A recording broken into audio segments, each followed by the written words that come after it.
Pagi itu, langit Jakarta masih diselimuti cahaya lembut matahari yang baru terbit. Udara belum terlalu panas, tapi hiruk-pikuk kota sudah mulai terasa. Di sebuah gedung megah berlapis kaca dengan tulisan besar Bank Nusantara Syariah Cabang Jakarta Pusat, aktivitas sudah berjalan sejak awal pagi. Pintu otomatis terbuka dan tertutup silih berganti, menyambut para nasabah yang datang dengan berbagai urusan keuangan mereka. Suara mesin antrean terdengar berulang-ulang, bercampur dengan langkah kaki, percakapan pelan, dan bunyi ketikan keyboard di meja customer service. Para teller berseragam rapi, dengan senyum profesional melayani dari balik kaca, sementara para petugas keamanan berdiri tegap di dekat pintu masuk, mengawasi setiap gerak-gerik di dalam ruangan. Di sudut ruangan, tepat di balik meja kaca besar yang terlihat paling mencolok, duduk seorang pria bernama Budi Santoso. Usianya sekitar 35 tahun, rambutnya disisir rapi dengan minyak rambut mengilap, jas hitam mahal membalut tubuhnya, dan sebuah jam tangan bermerek berkilau di pergelangan tangannya. Tatapannya tajam, menyapu seluruh ruangan dengan penuh perhitungan, seolah setiap orang yang masuk ke bank ini sedang dinilai dari ujung kepala sampai ujung kaki. Bagi Budi, bank bukan sekadar tempat transaksi keuangan. Bank adalah simbol prestis, citra, dan kelas sosial. Ia sangat percaya bahwa tempat ini harus terlihat eksklusif, bersih, dari hal-hal yang menurutnya bisa merusak wibawa. Ia dikenal sebagai manajer operasional yang perfeksionis, keras pada bawahan, dan sangat memprioritaskan nasabah yang terlihat kaya dan berpengaruh. Sesekali ia menegur teller yang dianggap terlalu lambat, atau customer service yang menurutnya kurang sigap. Namun anehnya, ketika melayani nasabah dengan pakaian mahal dan perhiasan mencolok, wajahnya bisa berubah ramah dalam sekejap, senyumnya mengembang, suaranya menjadi lembut dan penuh perhatian. Pagi itu, suasana hatinya sedang tidak baik. Beberapa hari sebelumnya, ia dipanggil ke kantor pusat dan mendapat teguran keras karena target cabang belum tercapai selama beberapa bulan berturut-turut. Ambisinya untuk naik jabatan menjadi branch manager terasa terancam. Ia tahu, satu kesalahan kecil saja bisa menghancurkan semua rencana yang telah ia bangun dengan susah payah. Di salah satu loket teller, seorang perempuan muda bernama Dewi Lestari sedang melayani nasabah dengan penuh kesabaran. Usianya baru 24 tahun, wajahnya lembut dan matanya memancarkan ketulusan. Ia baru 6 bulan bekerja di bank itu, masih tergolong karyawan junior. Namun, caranya melayani nasabah selalu tulus tanpa membeda-bedakan. Dewi teringat pesan ibunya sejak kecil, seorang pembantu rumah tangga yang bekerja keras untuk membesarkannya. Ibunya selalu berkata, jangan pernah menilai orang dari pakaiannya, karena hati manusia tidak bisa dilihat dari luarnya. Pesan itu tertanam kuat di benaknya, dan menjadi prinsip yang selalu ia pegang dalam bekerja. Waktu terus berjalan, antrean semakin panjang, dan suasana bank semakin ramai. Hingga pada satu momen, pintu otomatis bank kembali terbuka. Seorang nenek tua melangkah masuk dengan langkah pelan dan hati-hati. Punggungnya sedikit membungkuk, pakaiannya sederhana dan terlihat lusuh, sandal jepit di kakinya sudah usang, dan di tangannya tergenggam sebuah tas kresek hitam yang robek di beberapa bagian. Wajah nenek itu dipenuhi keriput, kulitnya gelap terbakar matahari, menandakan kehidupan panjang yang penuh kerja keras. Matanya sayu, namun di dalamnya tersimpan ketenangan yang sulit dijelaskan. Ia melangkah masuk tanpa banyak bicara, seolah sudah terbiasa dengan tatapan orang-orang yang langsung tertuju padanya. Beberapa nasabah yang duduk di ruang tunggu mulai melirik dengan raut tidak nyaman. Ada yang berbisik pelan, ada yang menggeser posisi duduknya menjauh. Namun nenek itu tidak peduli. Ia berjalan perlahan menuju mesin antrean, mengambil nomor, lalu duduk dengan tenang sambil memeluk tas kreseknya di pangkuan, seolah di dalamnya tersimpan sesuatu yang sangat berharga. Dari kejauhan, sepasang mata tajam memperhatikannya. Budi Santoso langsung mengernyitkan dahi. Dadanya terasa panas oleh prasangka yang muncul seketika. Dalam pikirannya, kehadiran nenek lusuh itu adalah gangguan, sesuatu yang tidak seharusnya ada di tempat semewah ini. Ia merasa citra banknya terancam. Terlebih hari itu, ada beberapa nasabah penting yang ia undang secara khusus. Tanpa disadari, sebuah rangkaian peristiwa besar mulai bergerak, perlahan namun pasti. Sebuah kejadian yang akan mengubah hidup banyak orang, dimulai dari satu prasangka sederhana terhadap seorang nenek tua yang datang dengan niat baik. Nenek tua itu duduk dengan sabar di kursi tunggu, jemarinya yang keriput sesekali mengusap tas kresek hitam di pangkuannya. Di dalam tas itu, tersimpan uang hasil kerja kerasnya selama bertahun-tahun. Setiap lembar uang adalah saksi dari panas matahari, hujan, dan langkah kaki panjangnya berjualan sayur dari gang ke gang. Ia tidak merasa malu dengan penampilannya. Hidup telah mengajarkannya bahwa harga diri tidak terletak pada pakaian. Namun, tidak semua orang di ruangan itu memiliki pandangan yang sama. Tatapan-tatapan sinis terus mengarah padanya. Beberapa nasabah tampak menutup hidung secara halus, seolah kehadiran nenek itu mengganggu kenyamanan mereka. Ada yang memeluk tasnya lebih erat, ada pula yang berbisik dengan nada merendahkan. Di dekat pintu masuk, Andi, petugas keamanan yang masih baru, memperhatikan nenek itu dengan rasa curiga. Ia menoleh ke Joko, seniornya, lalu berbisik pelan bahwa nenek itu terlihat mencurigakan. Joko menatap sekilas ke arah nenek tersebut. Wajahnya menunjukkan keraguan. Ia tidak melihat ancaman apapun, hanya seorang nenek tua yang tampak lelah. Namun, ia tetap meminta Andi untuk mengawasi, berjaga-jaga jika terjadi sesuatu. Budi Santoso masih memperhatikan dari balik meja kacanya. Setiap kali ia melirik ke arah ruang tunggu dan melihat nenek itu masih duduk di sana, rasa kesalnya semakin memuncak. Dalam benaknya, berbagai prasangka buruk berputar tanpa henti. Ia yakin nenek itu bukan nasabah, mungkin hanya ingin menumpang duduk, atau lebih buruk lagi, mengemis atau membuat keributan. Waktu berjalan lambat. Mesin antrean memanggil nomor demi nomor, tapi nomor nenek itu belum juga dipanggil. Ia tetap duduk tenang, tidak mengeluh, tidak gelisah. Sikapnya justru membuat Dewi yang melihat dari loket merasa terharu. Ada ketenangan yang jarang ia lihat pada kebanyakan orang. Namun ketenangan itu justru membuat Budi semakin tidak sabar. Akhirnya, ia berdiri dari kursinya dengan wajah tegang. Langkahnya cepat dan tegas, sepatu mahalnya berbunyi jelas di lantai marmer. Beberapa staf langsung saling berpandangan, merasakan ada sesuatu yang tidak beres. Suasana bank yang tadinya ramai, perlahan terasa menegang. Budi berjalan lurus menuju ruang tunggu, berhenti tepat di depan nenek tua itu. Dengan suara keras dan nada tinggi yang menggema di seluruh ruangan, ia memanggil nenek tersebut. Nenek itu menoleh perlahan, mengangkat wajahnya dengan ekspresi tenang. Ia menatap Budi dengan mata yang penuh kesabaran, tanpa sedikit pun rasa takut. Dengan suara lembut, ia menjawab bahwa ia datang untuk menabung dan sudah mengambil nomor antrean seperti nasabah lainnya.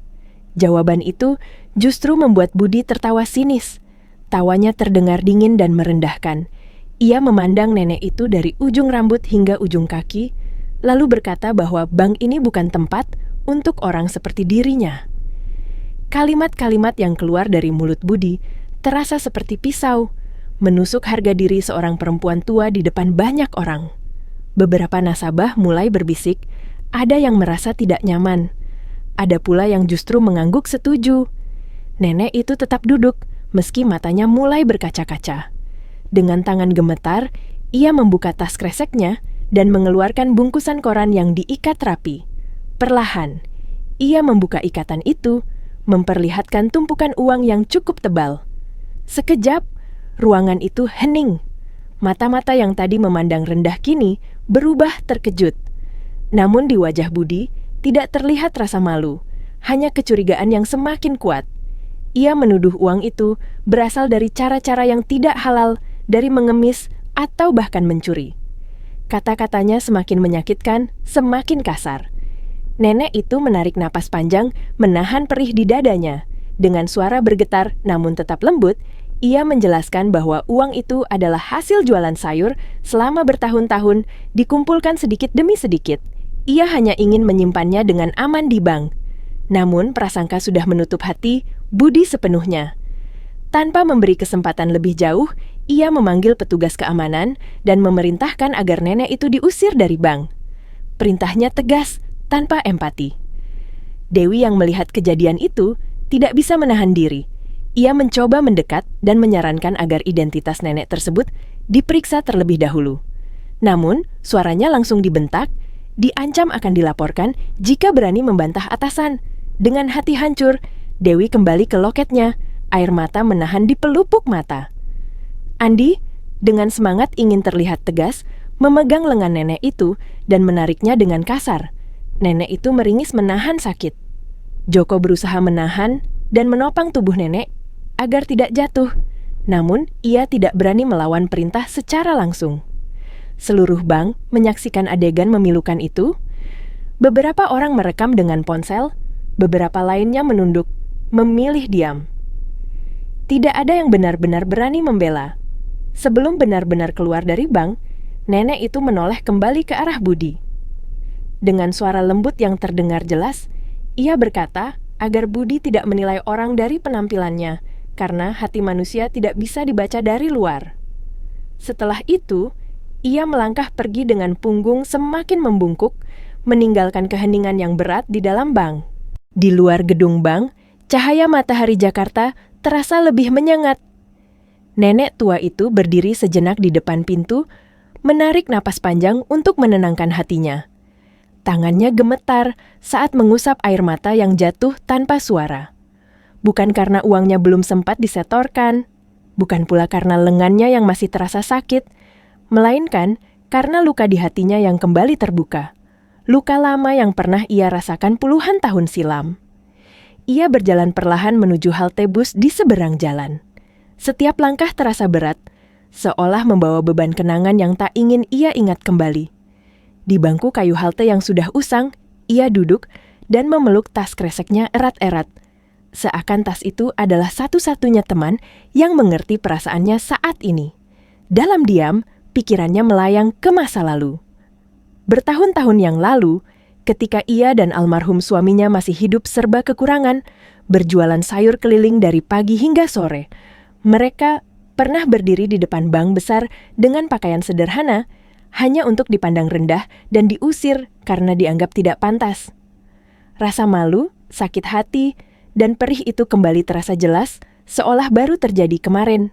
Bedanya, hari ini ia berdiri di depan bank yang dibangun dari keringat dan air mata mereka sendiri. Air mata nenek itu kembali menetes. Ia menghela napas panjang, lalu merogoh saku kecil di balik dasternya. Sebuah ponsel lipat tua ia keluarkan. Layarnya sedikit retak, catnya terkelupas di sana-sini, namun benda itu masih setia menemaninya. Dengan jari yang bergetar, ia mencari satu nama di daftar kontak yang tak seberapa banyak. Arif. Ia menekan tombol panggil. Nada sambung terdengar beberapa kali sebelum suara seorang pria terdengar dari seberang sana. Suara yang hangat, penuh hormat, dan sangat ia kenal. Suara anak yang ia besarkan dengan penuh kasih sayang. Begitu mendengar suara ibunya tercekat, Arif langsung menyadari ada sesuatu yang tidak beres.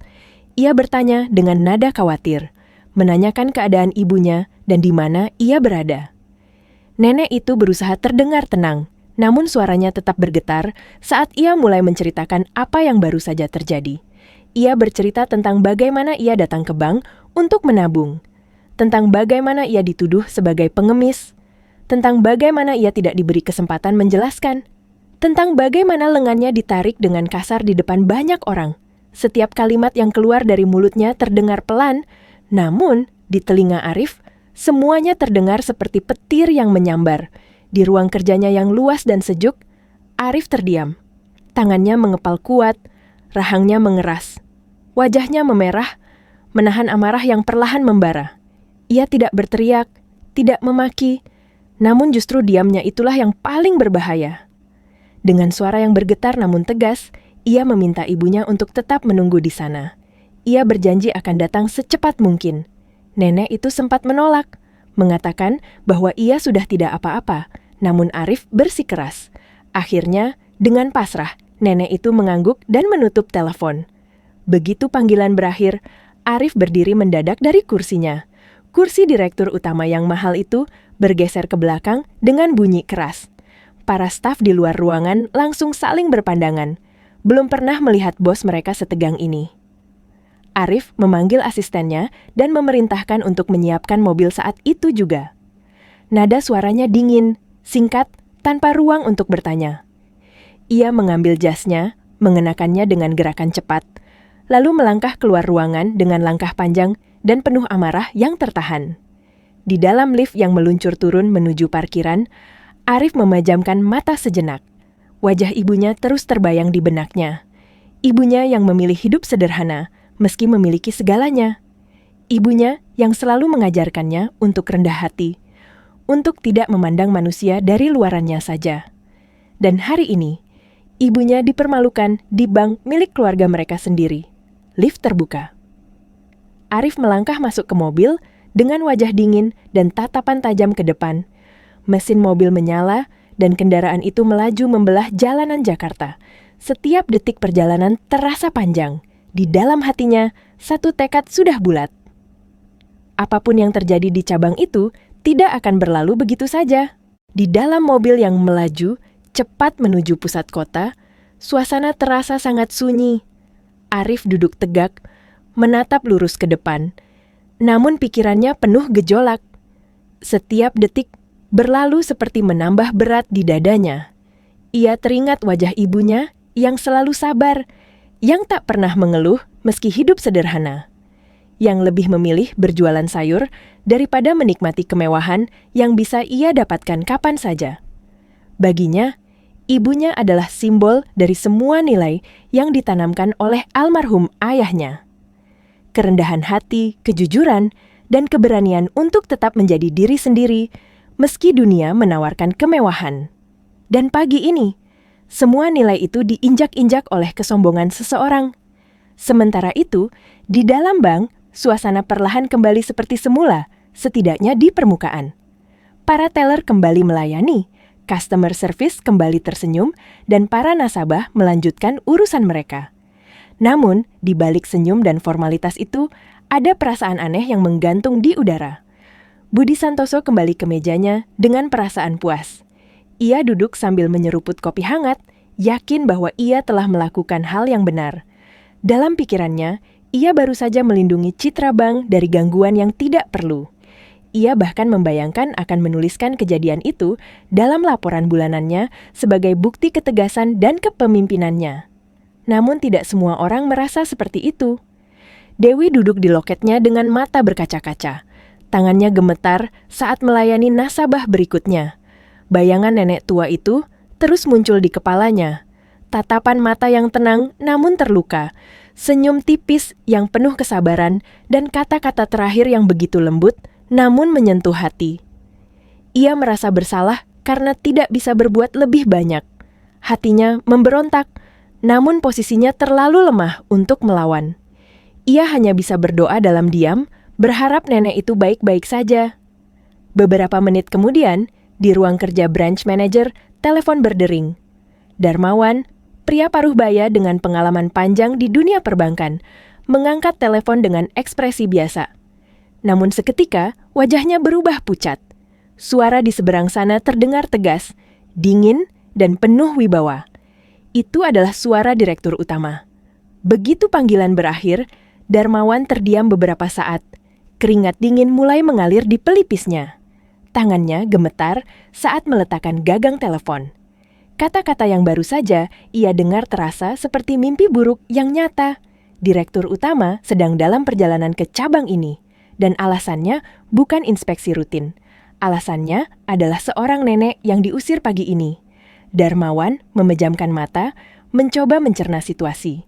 Nalurinya sebagai pemimpin berpengalaman mengatakan bahwa ini bukan masalah kecil.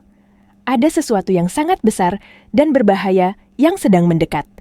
Ia segera berdiri dan menekan tombol intercom, memanggil sekretarisnya dengan suara yang berusaha tetap tenang. Ia memerintahkan agar ruang rapat utama segera disiapkan. Proyektor, minuman, dan segala keperluan harus sempurna. Tidak ada waktu untuk bertanya atau berdebat. Semuanya harus bergerak cepat dan rapi. Setelah itu, Darmawan melangkah keluar dari ruangannya. Pandangannya menyapu seluruh area operasional. Segalanya tampak normal, terlalu normal untuk sebuah badai besar yang sebentar lagi akan menerjang. Lalu matanya tertuju pada Budi Santoso yang duduk santai di mejanya. Dengan langkah terukur, Darmawan mendekat dan memanggil Budi dengan suara rendah namun tegas, memintanya untuk masuk ke ruangannya sekarang juga. Nada suara itu cukup untuk membuat Budi mengernyitkan dahi. Ada sesuatu yang berbeda. Di dalam ruangan, pintu ditutup rapat. Darmawan menatap Budi dengan serius, meminta penjelasan tentang kejadian pagi itu. Budi menjawab dengan santai, bahkan sedikit meremehkan, menyebut semuanya sebagai masalah kecil yang sudah ia tangani dengan baik. Namun, setiap kata yang keluar dari mulut Budi justru membuat wajah Darmawan semakin tegang. Hingga akhirnya, Darmawan mengucapkan satu kalimat yang membuat dunia Budi seolah runtuh dalam sekejap. Nenek yang kamu usir tadi pagi adalah ibu dari direktur utama. Wajah Budi seketika pucat, senyum percaya dirinya menghilang, matanya membesar, napasnya tersengal. Ia mencoba tertawa, mengira itu lelucon buruk. Namun tatapan Darmawan tidak menunjukkan sedikit pun humor. Lebih dari itu, Darmawan melanjutkan dengan suara berat. Nenek itu adalah pemilik mayoritas bank ini. Kaki Budi terasa lemas, kepalanya berputar. Seluruh kesombongan yang tadi membungkus dirinya runtuh seketika. Untuk pertama kalinya, rasa takut yang sesungguhnya menyelinap ke dalam hatinya. Dan di saat itulah, ia menyadari satu hal yang terlambat. Ia tidak hanya mengusir seorang nenek tua. Ia baru saja menghancurkan masa depannya sendiri. Budi Santoso duduk kaku di kursi ruang branch manager. Tubuhnya terasa dingin, meski ruangan ber-AC. Tangannya gemetar, tanpa bisa ia kendalikan. Keringat dingin mengalir di pelipisnya. Kata-kata yang baru saja ia dengar terus berputar di kepalanya, menghantam pikirannya berulang kali tanpa ampun. Ibu direktur utama. Pemilik mayoritas bank. Dunia yang selama ini ia bangun dengan ambisi, gengsi, dan kesombongan runtuh dalam hitungan detik. Semua pembenaran yang tadi ia yakini, semua alasan tentang menjaga citra bank, kini terdengar kosong dan memalukan. Ia mencoba membuka mulut untuk berbicara, namun tak satu kata pun keluar. Lidahnya terasa kelu, dadanya sesak. Darmawan menatapnya lama dengan campuran rasa marah dan kecewa. Selama puluhan tahun berkarir di perbankan, ia sudah melihat banyak orang jatuh karena kesombongan, namun jarang ada yang jatuh sedalam ini. Ia menarik napas panjang, lalu berkata dengan suara berat, bahwa direktur utama sedang dalam perjalanan dan akan tiba kurang dari setengah jam lagi. Setengah jam. Bagi Budi, waktu itu terasa seperti vonis mati yang menunggu untuk dijatuhkan. Ia diminta keluar dari ruangan dan tetap berada di tempat. Tidak boleh kemana-mana. Tidak boleh menghubungi siapapun. Setiap upaya melarikan diri hanya akan memperburuk keadaan. Dengan langkah gontai, Budi keluar dari ruangan. Para staf yang melihat wajahnya langsung tahu ada sesuatu yang sangat tidak beres. Wajahnya pucat, matanya kosong, tubuhnya seolah kehilangan tenaga. Ia kembali duduk di mejanya, menatap layar laptop tanpa benar-benar melihat apapun. Di kejauhan, Dewi memperhatikannya dengan perasaan campur aduk. Ada rasa takut, ada rasa sedih, namun juga ada rasa bahwa kebenaran akhirnya akan terungkap.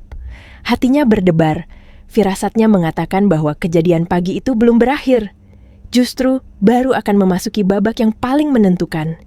Jam bergerak perlahan. Setiap menit terasa seperti 1 jam. Budi melirik jam dinding berkali-kali, napasnya semakin tidak teratur. Ia membayangkan berbagai kemungkinan terburuk. Pemecatan. Blacklist. Karirnya hancur. Nama baiknya tercemar selamanya. Sementara itu, di luar bank, sebuah mobil hitam mewah berhenti tepat di depan pintu masuk, diikuti oleh beberapa mobil lain yang juga tampak resmi dan berwibawa. Pintu mobil pertama terbuka, dan seorang pria berwajah tegas turun dengan langkah mantap. Auranya langsung terasa berbeda, tenang namun penuh kekuasaan. Ia menoleh ke arah halte di seberang jalan. Di sana, duduk seorang nenek tua dengan tas kresek hitam di pangkuannya. Begitu melihat pria itu, nenek tersebut berdiri perlahan. Wajahnya yang lelah berubah lembut. Pria itu berjalan cepat menghampirinya, lalu tanpa ragu memeluk tubuh renta itu dengan penuh hormat dan kasih sayang. Air mata nenek itu jatuh, namun kali ini bukan karena sakit hati, melainkan karena haru. Beberapa orang yang lewat berhenti dan memperhatikan pemandangan itu dengan bingung. Seorang pria berjas mahal, jelas bukan orang biasa, memeluk seorang nenek lusuh di pinggir jalan dengan penuh bakti. Setelah itu, pria tersebut menggenggam tangan sang nenek dengan lembut dan membimbingnya berjalan kembali menuju bank. Di dalam bank, pintu otomatis terbuka, dan saat itulah suasana berubah total. Begitu pintu bank terbuka, seluruh aktivitas seakan membeku. Suara mesin antrean berhenti, teller menghentikan gerakan tangan mereka, dan para nasabah menoleh serempak ke arah pintu. Udara di dalam ruangan terasa berubah, lebih berat, lebih sunyi, seolah semua orang merasakan ada sesuatu yang besar sedang terjadi. Pria berjas itu melangkah masuk dengan tenang, namun penuh wibawa. Tangannya menggenggam tangan nenek tua yang tadi pagi diusir dengan kasar. Setiap langkah mereka terdengar jelas di lantai marmer.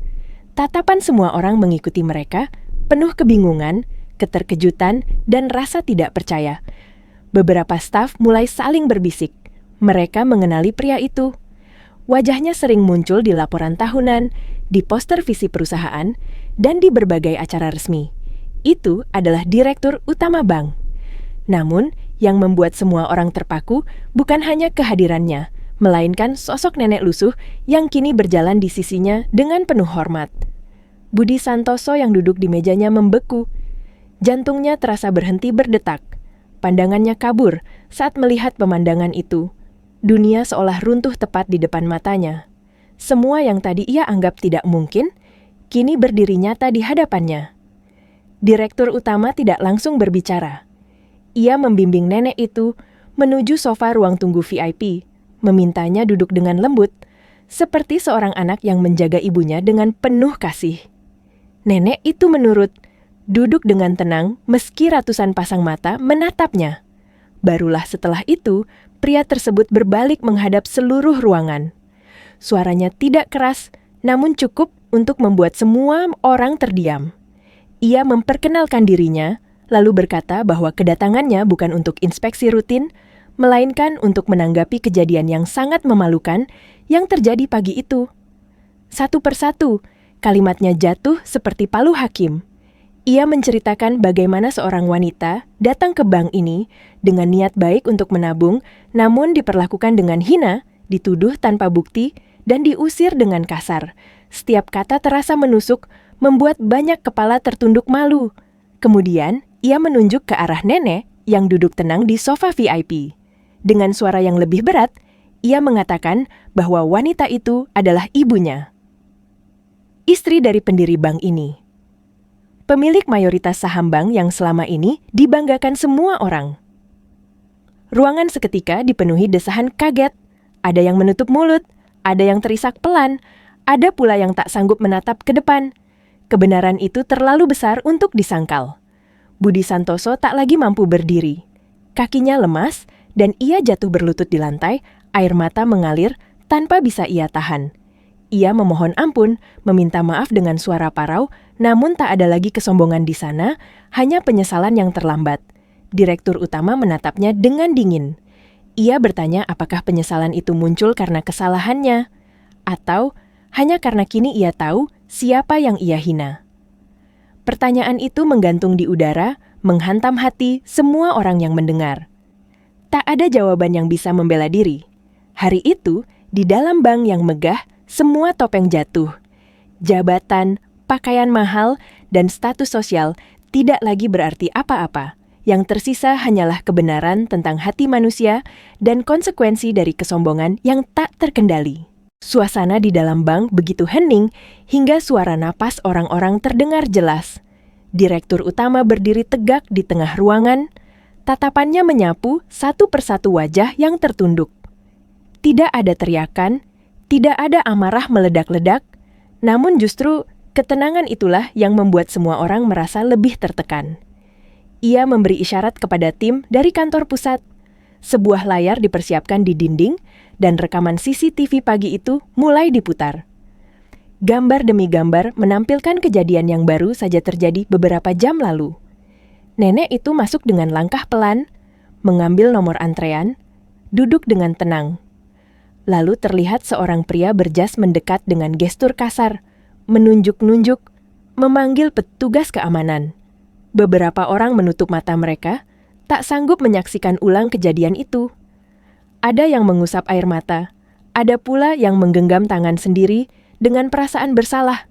Rekaman memperlihatkan dengan jelas bagaimana lengan nenek itu ditarik, bagaimana ia hampir terjatuh, dan bagaimana tidak satupun suara berani menghentikan semuanya. Ketika rekaman sampai pada bagian terakhir, suara nenek itu terdengar jelas.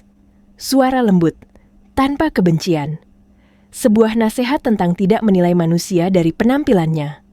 Kata-kata itu kembali bergema di ruangan, kali ini terasa jauh lebih menyakitkan. Layar dimatikan. Keheningan kembali menyelimuti bank. Direktur utama lalu memanggil satu persatu orang yang terlibat. Petugas keamanan senior berbicara dengan suara bergetar, mengakui bahwa ia ragu sejak awal, namun takut kehilangan pekerjaan. Petugas keamanan muda menunduk dalam, mengakui bahwa ia bertindak kasar karena ingin terlihat tegas dan diakui. Kemudian ia memanggil Dewi. Dengan langkah ragu, namun hati yang mantap, Dewi maju ke depan. Ia menceritakan bagaimana ia mencoba membela nenek itu, bagaimana ia ditegur dan diancam karena berani bersuara. Suaranya bergetar, namun tidak goyah. Banyak mata tertuju padanya dengan rasa hormat yang baru. Direktur utama mengangguk perlahan. Wajahnya menunjukkan bahwa ia mendengar, memahami, dan mencatat semuanya. Setelah itu, ia menoleh kembali ke arah nenek yang duduk di sofa. Nenek itu bangkit perlahan, dibantu oleh tangan anaknya. Meski berpakaian sederhana, wibawanya terasa memenuhi ruangan. Dengan suara pelan namun jelas, ia berkata bahwa ia tidak menyimpan dendam. Bahwa ia hanya ingin semua orang mengingat satu hal sederhana, setiap manusia layak dihormati. Kata-kata itu membuat beberapa orang menangis tanpa suara. Rasa malu, penyesalan, dan kesadaran bercampur menjadi satu. Hari itu, bukan hanya satu orang yang diadili, seluruh isi ruangan sedang bercermin pada diri mereka sendiri. Setelah kata-kata nenek itu berakhir, ruangan kembali tenggelam dalam keheningan yang berat. Tidak ada satupun yang berani berbicara. Setiap orang seolah sedang mencerna bukan hanya kejadian pagi itu, tetapi juga sikap dan cara pandang mereka sendiri selama ini. Direktur utama berdiri tegak, lalu memberikan isyarat singkat kepada salah satu pria dari kantor pusat. Sebuah map dibuka, dan keputusan mulai dibacakan dengan suara tegas namun terkendali. Setiap kalimat terdengar jelas, tanpa emosi berlebihan, namun justru itulah yang membuatnya terasa lebih menusuk. Manajer operasional yang bertindak arogan pagi itu dinyatakan diberhentikan dari jabatannya secara tidak hormat efektif hari itu juga. Tidak ada pesangon, tidak ada surat rekomendasi, dan namanya akan dicatat sebagai pelanggar berat nilai perusahaan. Ketika keputusan itu dibacakan, tubuh pria itu bergetar hebat. Ia menunduk, menangis tanpa suara, menyadari bahwa semua yang ia kejar selama bertahun-tahun hancur dalam satu pagi. Petugas keamanan muda yang menarik lengan nenek itu dinyatakan diberhentikan dari tugasnya. Meski ia hanya menjalankan perintah, cara dan sikapnya dianggap tidak dapat ditoleransi. Wajahnya pucat, namun ia menerima keputusan itu dengan kepala tertunduk. Petugas keamanan senior mendapatkan peringatan keras. Ia masih diberi kesempatan, namun dengan catatan bahwa di masa depan, keberanian membela kebenaran harus lebih besar daripada rasa takut kehilangan pekerjaan. Pria itu mengangguk pelan, matanya berkaca-kaca. Branch manager cabang tersebut juga tidak luput dari tanggung jawab. Ia menerima sanksi administratif dan peringatan keras karena dianggap lalai dalam pengawasan. Wajahnya menunjukkan rasa lelah dan penyesalan yang mendalam. Lalu, direktur utama menoleh ke arah Dewi. Semua mata mengikuti arah pandang itu. Dengan suara yang sedikit melunak, ia menyampaikan bahwa keberanian Dewi untuk bersuara di tengah tekanan adalah contoh yang seharusnya dimiliki setiap insan perbankan. Dewi diberi kepercayaan lebih besar dan penghargaan atas integritasnya. Mendengar itu, Dewi menutup mulutnya dengan tangan. Air matanya jatuh tanpa bisa ia tahan. Nenek tua itu memperhatikan semuanya dengan tenang. Ia tidak terlihat puas, tidak pula terlihat senang melihat orang lain jatuh. Wajahnya justru menunjukkan kesedihan yang dalam, seolah ia berharap semua ini tidak perlu terjadi jika sejak awal hati manusia dijaga dari kesombongan. Ia menatap pria yang tadi berlutut di lantai, lalu berkata dengan suara lembut bahwa hukuman bukanlah bentuk balas dendam, melainkan pelajaran. Ia berharap mereka yang jatuh hari itu bisa bangkit kembali sebagai manusia yang lebih baik, dengan hati yang lebih bersih. Kata-kata itu terasa lebih berat daripada hukuman apapun. Dan di saat itulah, semua orang menyadari bahwa nenek sederhana yang mereka pandang rendah tadi pagi memiliki kebesaran jiwa yang tak bisa dibeli oleh harta atau jabatan. Setelah semua keputusan dibacakan, Direktur Utama meminta semua orang yang masih berada di dalam bank untuk duduk kembali. Suaranya kali ini tidak lagi tegas seperti sebelumnya, melainkan tenang dan penuh kebijaksanaan. Ia berkata bahwa kejadian hari itu bukan hanya tentang satu kesalahan, melainkan tentang arah dan nilai yang sedang diuji. Ia mengingatkan bahwa bank ini dibangun bukan dari kemewahan, melainkan dari keringat, air mata, dan pengalaman pahit dipandang rendah oleh orang lain. Bahwa tujuan awal pendiriannya adalah untuk menjadi tempat yang adil, tempat setiap manusia diperlakukan dengan hormat, tanpa melihat pakaian, harta, atau status. Beberapa staf mulai meneteskan air mata. Mereka menyadari betapa mudahnya manusia tergelincir saat kekuasaan dan jabatan membuat hati menjadi tinggi. Mereka juga menyadari betapa seringnya mereka, tanpa sadar, menilai orang lain hanya dari penampilan. Direktur Utama lalu mempersilakan ibunya menyampaikan pesan terakhir. Nenek itu berdiri perlahan, disangga dengan lembut oleh anaknya. Meski tubuhnya renta, suaranya tetap jelas dan penuh kehangatan. Ia berkata bahwa hidup telah mengajarkannya satu hal penting, harta dan kemiskinan sama-sama ujian, namun hati manusia adalah penentu segalanya. Ia bercerita singkat tentang masa lalunya, tentang bagaimana ia pernah berdiri di posisi yang sama seperti dirinya pagi itu, dipandang rendah dan disingkirkan. Rasa sakit itu masih ia ingat hingga hari ini. Dan itulah alasan ia tidak ingin orang lain merasakan hal yang sama. Ia menatap satu persatu wajah di ruangan itu, lalu berkata bahwa ia memilih memaafkan, bukan karena kesalahan itu kecil, melainkan karena ia tidak ingin membawa kebencian di sisa usianya. Ia berharap mereka yang jatuh hari itu benar-benar belajar, bukan sekadar menyesal. Kata maaf yang ia ucapkan membuat banyak orang terisak. Tidak sedikit yang menunduk dalam-dalam, merasa lebih malu karena dimaafkan oleh orang yang mereka sakiti. Setelah itu, nenek itu kembali duduk. Direktur Utama menutup pertemuan dengan satu kalimat sederhana, bahwa mulai hari itu, semua orang di bank ini harus kembali mengingat alasan mereka bekerja, bukan hanya untuk target dan angka, tetapi untuk melayani manusia. Perlahan, suasana bank kembali bergerak.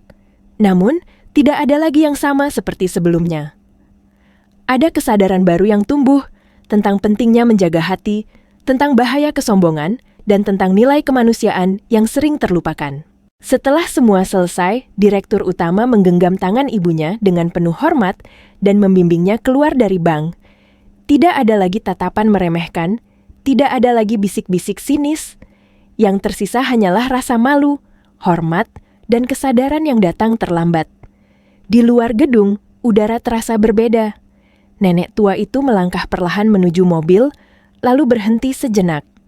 Ia menoleh ke belakang, menatap gedung bank yang berdiri megah di hadapannya. Gedung yang dibangun dari mimpi sederhana dua orang penjual sayur keliling, yang pernah dipandang rendah, yang pernah diusir, namun memilih bangkit tanpa dendam. Ia tersenyum tipis. Senyum seorang ibu yang telah melewati banyak luka, namun tidak kehilangan kelembutan hatinya. Mobil perlahan melaju meninggalkan tempat itu. Di dalam bank, para staf kembali ke posisi masing-masing. Teller kembali melayani, customer service kembali bekerja, namun cara pandang mereka telah berubah. Setiap wajah yang datang kini tidak lagi dinilai dari pakaian, melainkan dari niat. Dewi berdiri di loketnya dengan perasaan campur aduk. Ada lega, ada haru, dan ada tekad baru dalam hatinya untuk terus menjaga nilai yang ia yakini sejak awal. Petugas keamanan senior berdiri tegak di pintu, matanya lebih awas. Bukan hanya pada keamanan, tetapi juga pada keadilan. Sementara itu, pria yang tadi berlutut hanya bisa duduk diam, menatap lantai. Ia kehilangan segalanya bukan karena satu kesalahan kecil, melainkan karena kesombongan yang ia biarkan tumbuh terlalu lama. Hari itu menjadi titik balik yang pahit, namun juga pelajaran seumur hidup. Hari terus berjalan. Bank kembali ramai, namun kisah pagi itu akan terus hidup dalam ingatan semua yang menyaksikannya. Sebuah pengingat bahwa penampilan bisa menipu, jabatan bisa runtuh, dan harta tidak menjamin kemuliaan. Yang menentukan nilai seseorang hanyalah hati dan cara ia memperlakukan sesama. Dan dari seorang nenek tua berpakaian lusuh, semua orang belajar satu hal yang sangat sederhana, namun sering dilupakan. Jangan pernah menilai manusia dari luarnya saja.